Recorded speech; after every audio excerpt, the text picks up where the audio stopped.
मुख्यमंत्री देवेंद्र फडणवीसांचा कसबडे कुटुंबासोबत व्हिडिओ कॉलद्वारे संवाद। वैष्णवी हगवणे प्रकरणामध्ये आरोपींना सोडणार नाही, तुम्ही जो वकील मागाल तो देऊ, मुख्यमंत्री फडणवीसांचं आश्वासन। उपमुख्यमंत्री अजित पवारांनी घेतली कसबडे कुटुंबियांची भेट।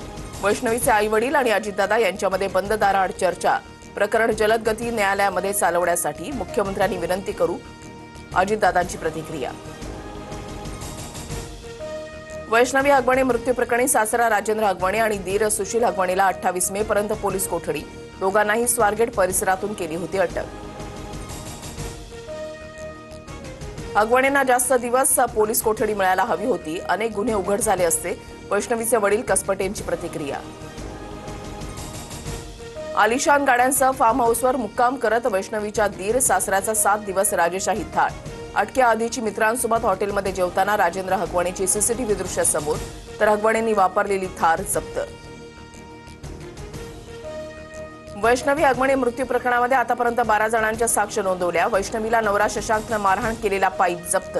मारहाणीमुळे प्रकरणामध्ये आणखी एका कलमाची वाढ। मुख्यमंत्री फडणवीस आजपासून दिल्ली दौऱ्यावर। नीती आयोग आणि मुख्यमंत्री परिषदेला हजेरी लावणार। दिल्ली दौऱ्यामध्ये मुख्यमंत्र्यांच्या काही बैठकाही होण्याची शक्यता। मुंबईत पालिका निवडणुकीसाठी भाजपचा मिशन 150। सप्टेंबर-ऑक्टोबरमध्ये निवडणुका लागतील, तयारीला लागा। सर्व स्थानिक स्वराज्य संस्था निवडून आणायच्यात, फडणवीसांच्या कार्यकर्त्यांना सूचना।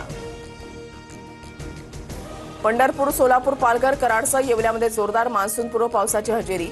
राज्यामध्ये 2-3 दिवस पावसाचा जोर वाढणार। मध्य महाराष्ट्रामध्ये मुसळधार ते अतिमुसळधार पाऊस, तर दक्षिण कोकण आणि गोव्यामध्ये अतिवृष्टीचा इशारा।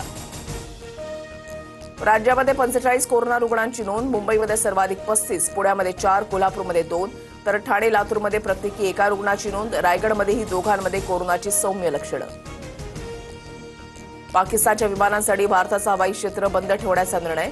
23 जूनपर्यंत पाकिस्तानच्या विमानांना भारताच्या हद्दीमध्ये उड्डाण करता नाही येणार।